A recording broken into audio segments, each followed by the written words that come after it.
Pues como esa es la clave del éxito, el diablo va a tratar de atacarnos por todos los lados para que no oremos. Y a mí me ha atacado muchas veces. Yo no sé a ustedes, pero a mí me ha atacado muchas veces quitándome ese deseo de orar.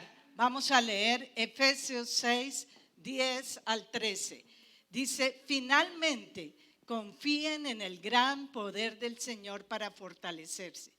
Protéjanse contra los engaños del diablo con toda la armadura que les da Dios. Nuestra lucha no es contra seres humanos. Dígale al que está al lado, mi lucha no es contra ti. Qué pena, Marito, pero la lucha no es contra ti, ni ese amigo. No, yo sé que a veces, pero la lucha no es contra ti. Estoy leyendo en la nueva traducción del lenguaje actual y me gusta cómo está allí. Dice así, nuestra lucha no es contra seres humanos, sino ¿contra quién?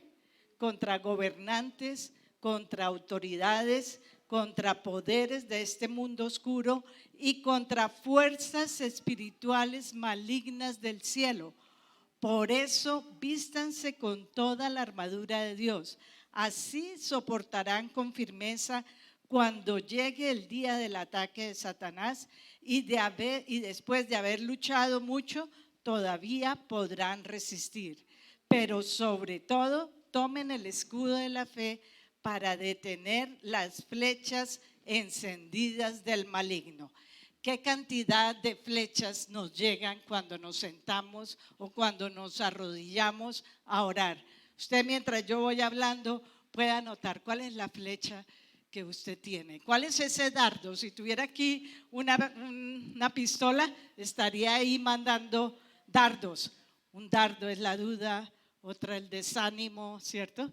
Otra el cansancio. Bueno, y yo les voy a contar cuál es el dardo número 1 para mí. Resulta que es ese aparatico, ese celular, ¿cierto?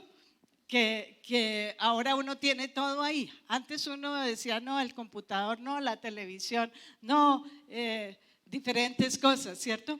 Pero hoy día tenemos ese celular y pues hay muchas excusas. Uno dice a veces, ay no, pues el celular, pues tengo el devocional. Está bien, tenemos que usarlo para las cosas que realmente sirven. Pero en el caso mío, les cuento que yo me levantaba y cojo ese celular y con la excusa, ¿no?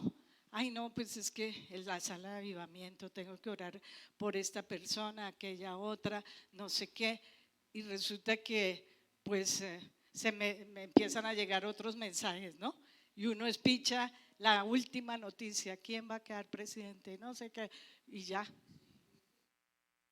se olvidó uno de la oración. Por esa razón decidí que por lo menos a esa hora no me vayan a escribir porque no estoy. Por lo menos de 5 de la mañana a 7 de la mañana no tengo el celular, ni lo miro, ni siquiera lo miro. Puse ahí mi Biblia y puse la hojita de anuncios, porque esa era otra excusa, ¿no? Miraba ahí, ay, ¿cuál es el capítulo que toca leer hoy? Y entonces mire ahí en el celular y otra vez se desvía uno. Yo no sé, pero yo no soy tan santa, eso sí, yo les cuento la verdad. Yo tengo muchos dardos. Uno de los dardos es, pues ya, Dios, yo he orado mucho por esa petición y el Señor nada que me contesta. Y entonces uno pues deja de orar. ¿Por qué creen que pasa eso? El salmista dice, de madrugada oirás mi voz, de mañana me presentaré delante de ti y esperaré. Yo sé que uno puede orar en cualquier momento del día y debe estar orando en diferentes momentos del día, al final del día, al mediodía. Nosotros hacemos devocional juntos por la noche, al mediodía oramos por la nación. Debemos estar orando todo el día, pero hay un momento especial entre tú y el Señor. Yo les he contado que cuando yo me casé, una de mis desilusiones no, fue que mi esposo no se vino a orar conmigo, ¿cierto? Sino que se levanta el otro día a la luna de miel y se fue por allá con su Biblia a orar. Y yo me quedé ahí en la cama llorando y yo decía, pero ¿qué es esto? ¿Cómo así? Y pues el Señor me dijo, la relación tuya conmigo es lo más importante. No hay nada más importante. El diablo quiere ponernos una cantidad de cosas y decirnos que hay cosas más importantes, que es el tiempo de oración. Y pues desde esa época aprendí que vamos a tener tiempos de oración juntos, pero que hay un tiempo. La oración es hablar con Dios, es que tú puedas destapar tu corazón delante de Él. Yo no sé cómo puede un cristiano vivir sin esa gasolina, ¿cierto? Necesitamos orar y necesitamos leer la palabra para poder comenzar el día. Pues yo no, pues ni el pastor, todo el mundo ha sido tentado. Jesús fue tentado en el desierto. Y si Jesús fue tentado, ¿cuánto más nosotros vamos a ser tentados durante el tiempo de oración? Y vamos a mirar algunas de las tentaciones, pues las 3 tentaciones básicas que tuvo Jesús en el desierto. Imagínense, Jesús fue tentado después de 40 días y 40 noches estar ayunando y orando. Dice la palabra de Dios que fue llevado por el Espíritu Santo al desierto para que tuviera allí su tiempo de oración. Y ahí llegó Satanás con esos dardos y esas flechas a lograr que nuestro amado Jesús pudiera caer en el pecado y todo lo que nosotros tenemos hoy día no lo tuviéramos. Pero gracias a Dios, dice Hebreos 4:15, porque no tenemos un sumo sacerdote incapaz de compadecerse de nuestras debilidades, sino uno que ha sido tentado en todo de la misma manera que nosotros, aunque sin pecado.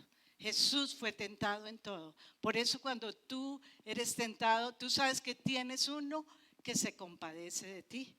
¿Cierto? Que la persona que ha pasado por las mismas cosas que yo he pasado, pues es alguien que entiende, ¿cierto? Pero el que no ha pasado por algo, pues más difícil, ¿no? Pero Jesús fue tentado en todo. Y por esa razón, Él intercede por nosotros y nosotros podemos tener victoria. Y yo les estoy animando y al final del servicio vamos a tener una ministración poderosa. Tuvimos algo poderoso en donde vamos a atacar de frente al enemigo y vamos a sacar esos dardos de fuego del maligno para que nosotros podamos tener la libertad de poder seguir orando con todo el corazón. Dice en Mateo 4, del 2 al 4, después de ayunar 40 días y 40 noches, tuvo hambre. El tentador se le acercó y le propuso, si eres el Hijo de Dios, ordena a estas piedras que se conviertan en pan. Jesús le respondió, escrito está, no solo de pan vive el hombre, sino de toda palabra que sale de la boca de Dios. Dice la palabra de Dios que la primera tentación tiene que ver con los deseos de la carne. Pues Jesús tuvo hambre, Él era hombre, 100% hombre, 100% Dios. Y tuvo hambre. ¿Está mal tener hambre? No, pero en ese momento no era el lugar de levantar ese ayuno. Y el diablo llega por los lados más vulnerables nuestros. En cuanto, pensando en los deseos de la carne, en cuanto a la oración, pues uno puede decir, ay, tengo sueño, ¿no? Es que usted no sabe, yo duermo muy poquito, tengo sueño y me canso. ¿Es malo tener sueño y cansarse?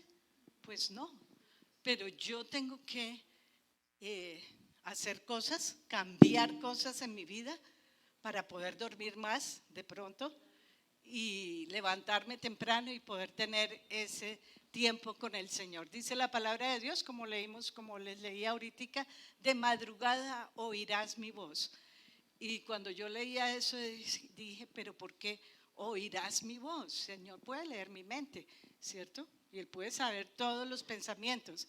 Pero pensando en estas distracciones, oirás mi voz. Cuando tú hablas y tú oras en voz alta, como que, ¿cierto?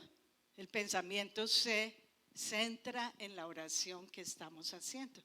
Cuando yo estoy solamente orando como en mi pensamiento, pues mi pensamiento divaga por todos lados y otra vez me vuelvo al Señor y otra vez se va, ¿no? Pero cuando estoy orando en voz alta y tengo esos tiempos, yo cojo los salmos y comienzo a adorar a Dios, pues eso nos ayuda a centrarnos en lo que el Señor tiene. Mira lo que hace el Señor. Dice entonces el primer punto son los deseos de la carne. Él le responde con la palabra de Dios. Le dijo, no solo de pan vive el hombre, sino de toda palabra que sale de la boca de Dios. Después de leer las tentaciones de Jesús, estoy como fascinada leyendo el libro de Deuteronomio, porque Jesús lanzó contra el diablo la palabra de Dios con este libro.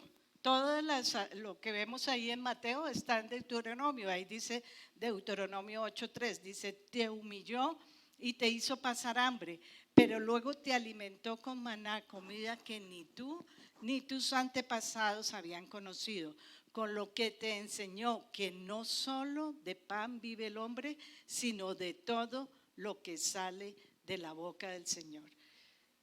Tenemos que conocer la palabra para poder venir contra los ataques del enemigo. Tengo que saber qué es lo que dice la palabra de Dios.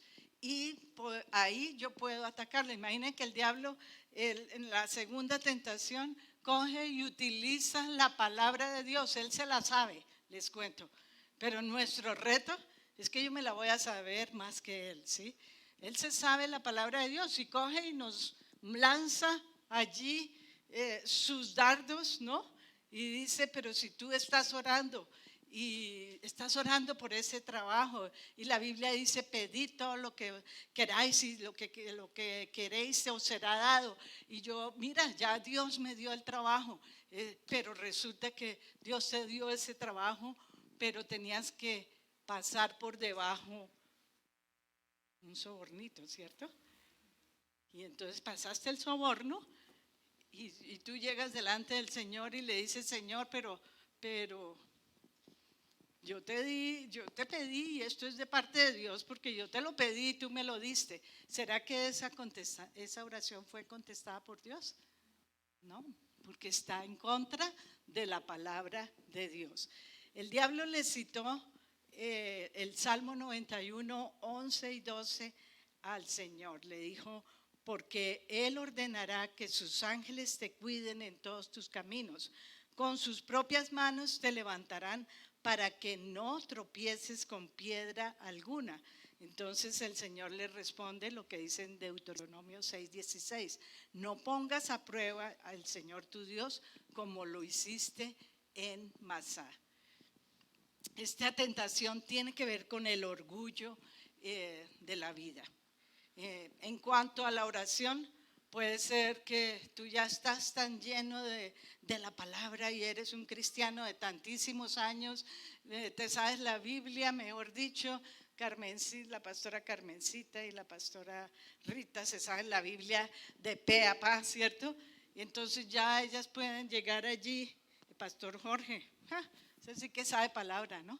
Entonces ya para qué, ya no oro más, ¿cierto? Porque hay un orgullo en mi corazón tan grande que yo ya lo sé todo, entonces no necesito orar.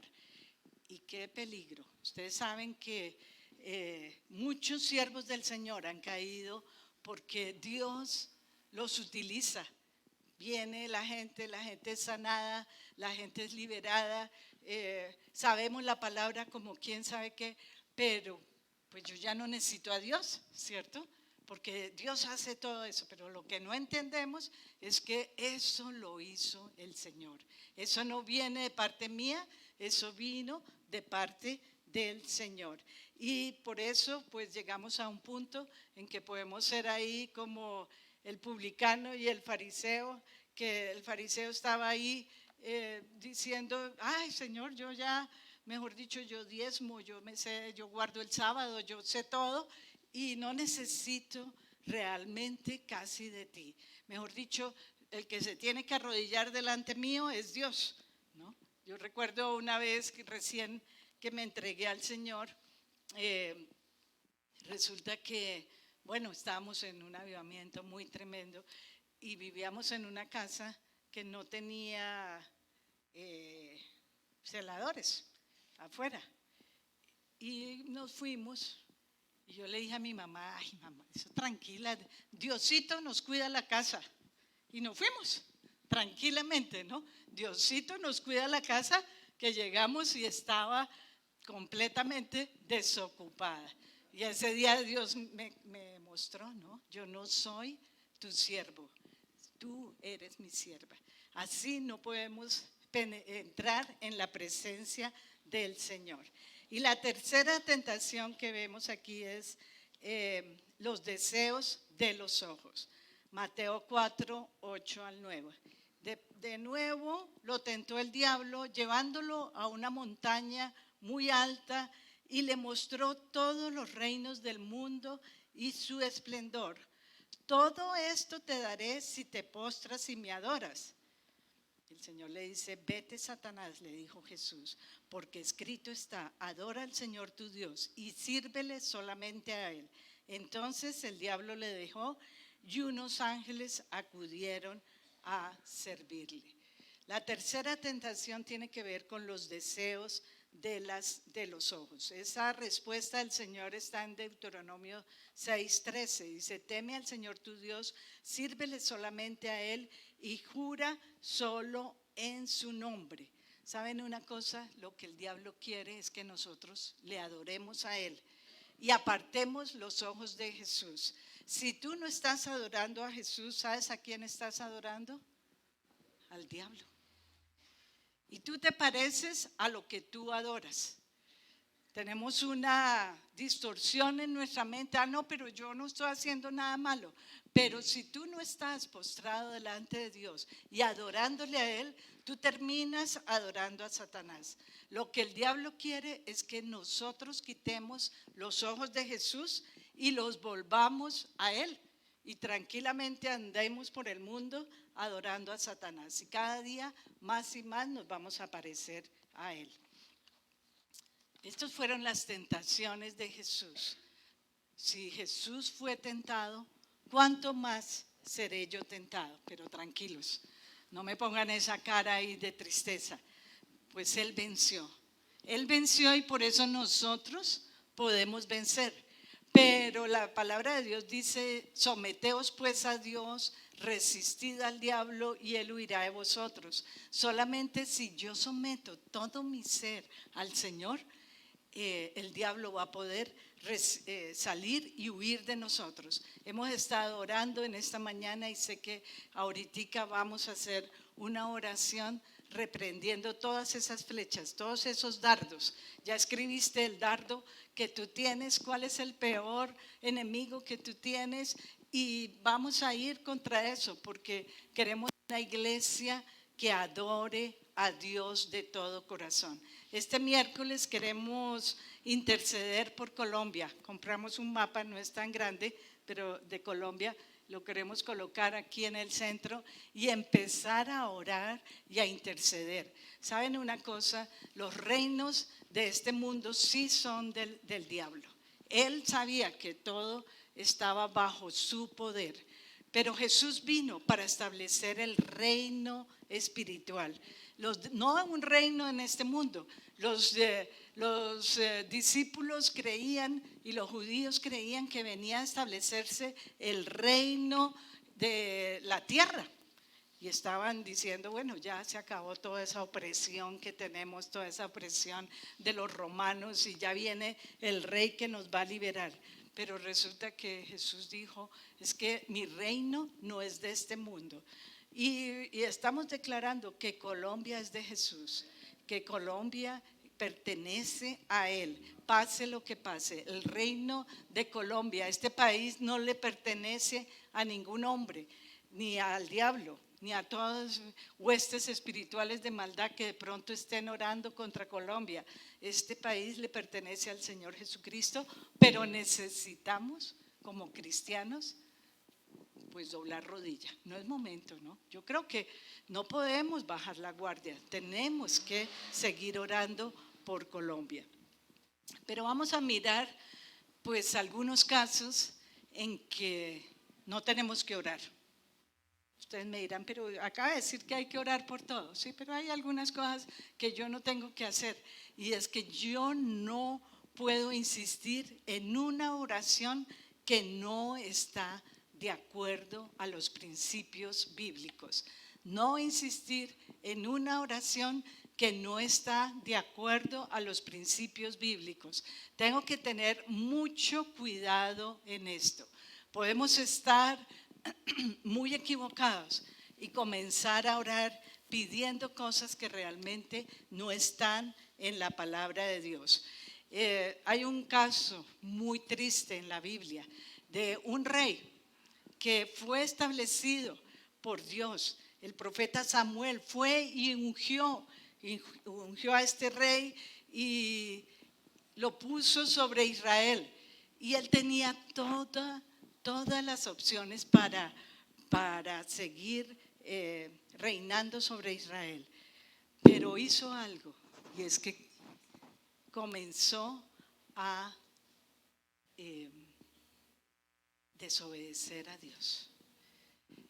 Y dice la palabra de Dios que Saúl fue desechado y fue quitado del reino. Eso lo encontramos en 1 Samuel 15:22. No les voy a decir que lo estudiemos en el Azaroth porque de pronto va a ser muy largo, porque vamos a enviar algunas veces por las cuales mis oraciones no son contestadas. En el Azaroth queremos estudiar esta semana eso y vamos a enviarles los versículos. Hay algunas veces que nuestras oraciones no son contestadas. ¿Y por qué? Estamos diciendo, no sé orar, Señor, no sé orar. ¿Por qué Dios no me contesta estas oraciones? Pero uno de estos casos es cuando realmente no estamos obedeciendo a Dios. Dice el versículo 24, he pecado, admitió Saúl, he quebrantado el mandato del Señor y sus instrucciones. Voy a leerlo desde el 22. Dice,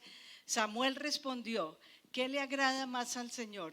¿Que se le ofrezcan holocaustos y sacrificios o que se obedezca lo que Él dice?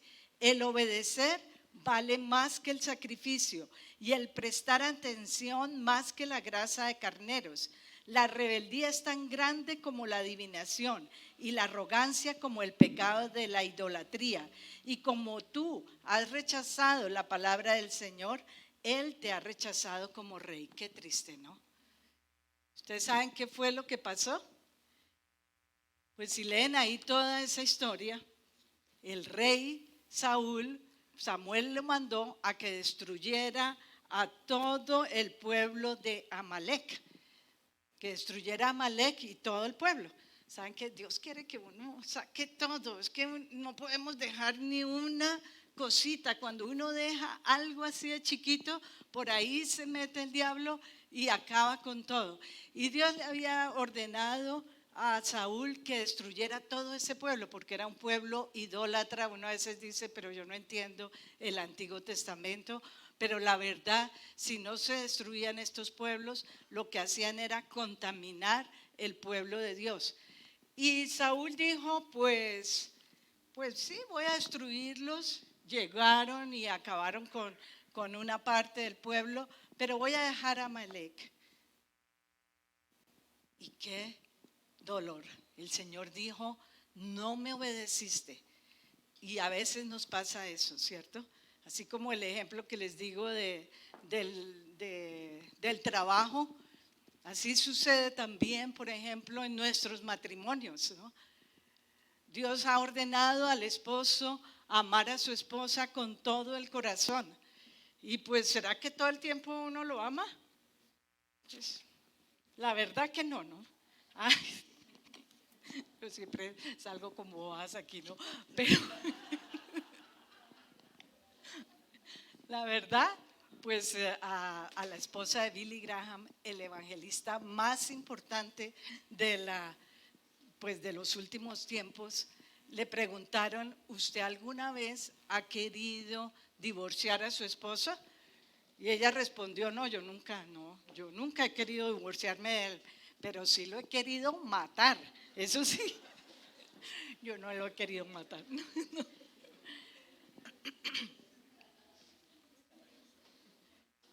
Pues un matrimonio no es fácil, ¿sí?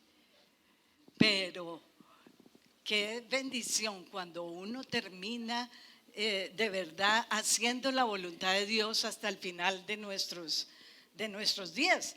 Ahora que nosotros todavía no es que estemos tan chuchumequitos, ¿no? Todavía nos faltan. Yo creo que todavía, pues yo tengo una herencia de mi mamá y de mi papá, de los abuelos, mi esposo tiene herencia también de su mamá, de haber vivido más de 90 años. Entonces todavía nos falta harto en esta tierra, ¿cierto? Pero, pero la verdad es que hay momentos en que uno en el matrimonio especialmente, pues cuando venían los hijos y todo eso, pues difícil, ¿cierto? Difícil, y puede uno ser tentado a decir: no, ya no lo amo, ¿cierto? Así resultan muchos, ¿no?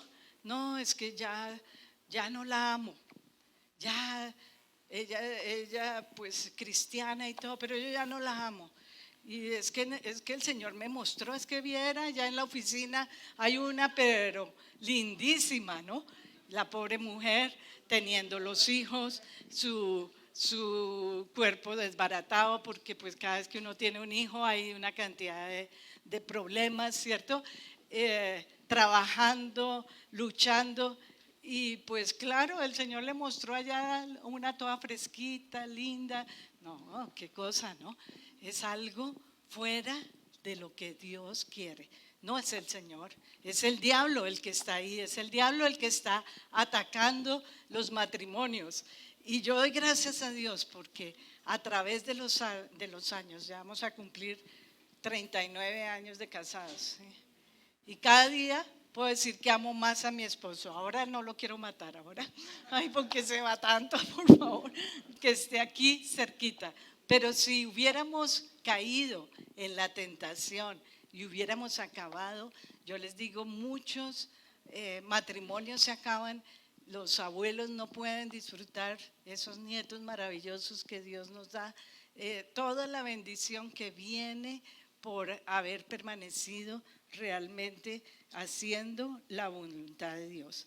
Este Saúl perdió todo, perdió el reino. Es una palabra muy, muy, muy fuerte, es demasiado fuerte. Gracias a Dios estamos en el Nuevo Testamento, porque en el Antiguo Testamento, pues de verdad, esto era o sí o no.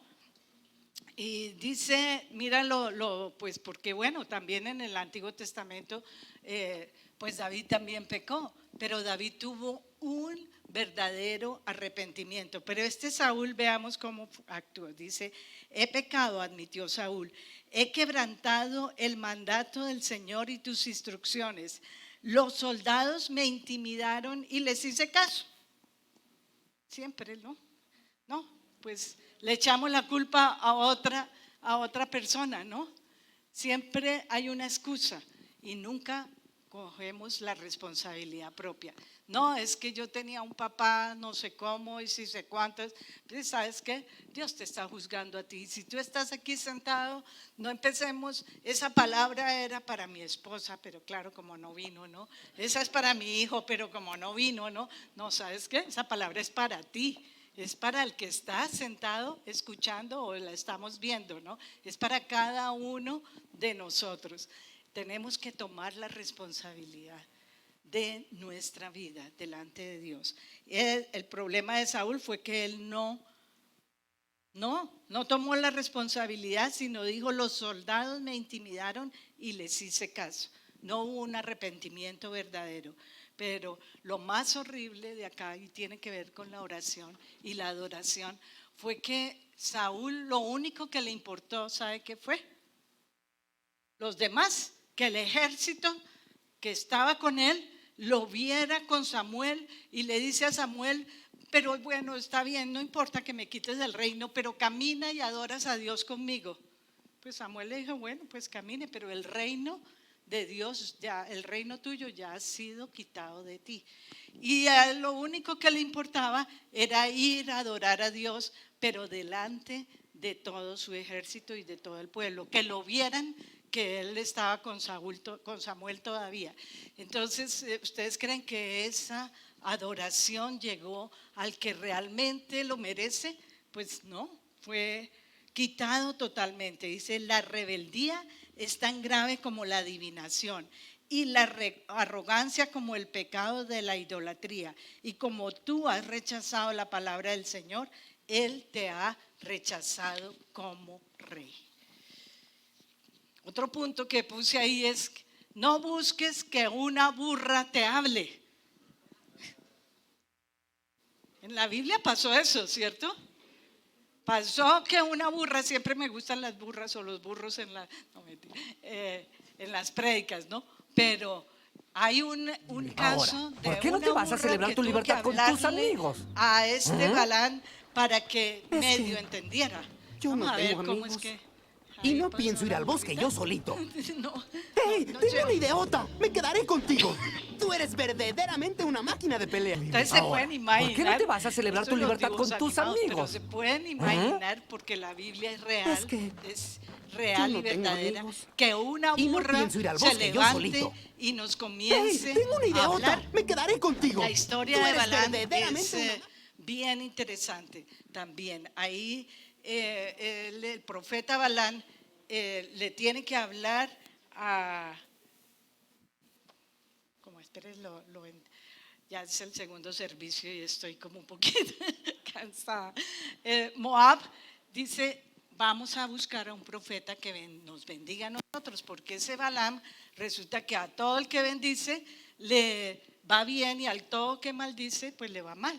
Y entonces Balaam fue allá y Moab fue allá donde Balaam y le dijo, por favor ven y nos haces que nos bendigan. Y él fue a donde Dios y el Señor le dijo, no, usted no puede ir para allá. Usted no puede ir y bendecir un pueblo, porque el único pueblo que es bendecido es mi pueblo. No puede maldecir al pueblo de Israel, porque eso va en contra de la palabra de Dios. Pero Balaam pues estaba ahí como detrás de la platica, ¿no? ¿Será que a veces vemos eso, no? Detrás de la plata, y en el fondo él sí quería, pero sabía que no podía, pero él sí quería, pero sabía que no podía, pero le seguía insistiendo a Dios, ay Dios, por favor, ayúdame, yo creo que yo voy a decir solo lo que tú digas. Y al fin el Señor le dice, pues vaya, ay, ¿qué hago? Sí, cuidado que te pase eso, que tú sigas insistiendo en algo que sabes que no es la voluntad de Dios, y por fin Dios te diga, bueno, pues hágalo. Y entonces Balaam se va con su burra y la burra, se le aparece el ángel de Dios y empieza a frenar y lo tumba casi, y empieza a pegarle y le da uno y le da por el otro lado y le da y la burra de pronto empieza a hablar. Uy, yo creo que esto sí sería terrible, ¿no? Dice el versículo 28, pero el Señor hizo hablar a la burra y ella le dijo a Balaam, ¿se puede saber qué te he hecho para que me hayas pegado 3 veces? Balaam le respondió, te has venido burlando de mí. Si hubiera tenido una espada en la mano, te habría matado de inmediato. La burra le contestó a Balaam, ¿acaso no soy la burra sobre la que siempre has montado hasta el día de hoy? ¿Alguna vez te hice algo así? No, respondió Balaam. Yo no sé cómo estaba hablando ahí con una burra, oiga, pero estaba bien cieguito. Pero por fin dice, el Señor abrió los ojos de Balaam y pudo ver el ángel del Señor en el camino y empuñando la espada. Balaam se inclinó entonces y se postró rostro en tierra. Y ahí vemos esta historia, pues que él sigue insistiendo y bueno, al fin Dios le dice, pues vaya, y cada vez que iba a maldecir al pueblo de Dios, pues Dios le cambiaba esas palabras en bendición, pero fue algo pues muy, muy fuerte. Durante la pandemia, estaba yo recordando, pues cuando nos cerraron la iglesia, bueno, nos tocó cerrar la iglesia y empezamos a hacer las transmisiones y luego vino mi esposo y tuvo ese tiempo tan difícil. Hubo un tiempo de angustia muy grande y pues en la oración y todo Dios lo salva, pero durante este tiempo pues muchos pastores amigos pasaron a la presencia de Dios. Una persona de nuestra iglesia pasó a la presencia de Dios por ese COVID y pues el gobierno dice, bueno, ya pueden abrir las iglesias, pero ustedes se pueden imaginar el temor que había en nosotros. ¿Cómo vamos a abrir la iglesia? ¿Cómo vamos a exponer la gente? Bueno, vino una cantidad de temores sobre nosotros. Y mientras algunas iglesias estaban abiertas, pues nosotros seguíamos con la iglesia cerrada. Mi esposo y nosotros, pues con Paula, estábamos orando y la verdad teníamos un sentir fuerte de que se debería abrir la iglesia ya.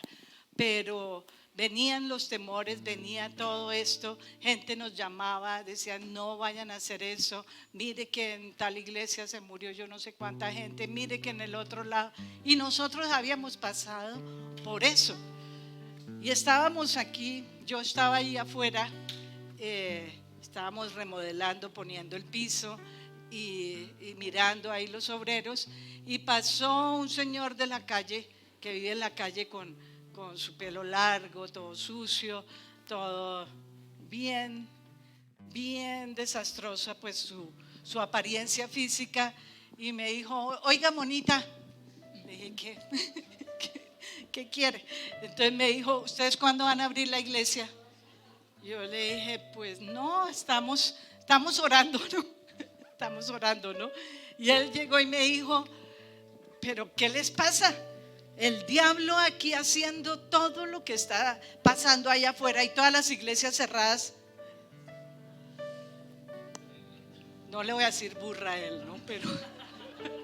Pero yo lo sentí como una palabra de Dios. Dios a veces utiliza gente, cosas diferentes, y fue tan fuerte, yo me quedé, yo no lo he vuelto a ver nunca, ¿no? Pero yo creo que Dios mismo lo envió para hablarme. Yo fui a la casa, le conté a mi esposo y dijimos, nos toca abrir la iglesia. Y no era fácil, había mucha oposición. Pues al principio nadie venía, pues no importa, pero dijo mi esposo, yo voy a abrir la iglesia mientras el gobierno permita que nosotros podamos tener una iglesia abierta, la vamos a abrir. Cuando nos diga que ya no más, pues ¿qué hacemos, no? Puede ser que llegue un momento en que realmente no nos podamos reunir juntos y no podamos estar realmente adorando a Dios como lo estamos haciendo hoy libremente. Esta mañana, pues de verdad, yo quisiera que nos pusiéramos delante de Dios y que cada uno se pregunte, ¿qué hay en mi vida que está impidiendo que yo tenga una relación de adoración y oración cada mañana con el Señor? Tengo que proteger los lugares más vulnerables que yo tengo y tomar ese escudo de la fe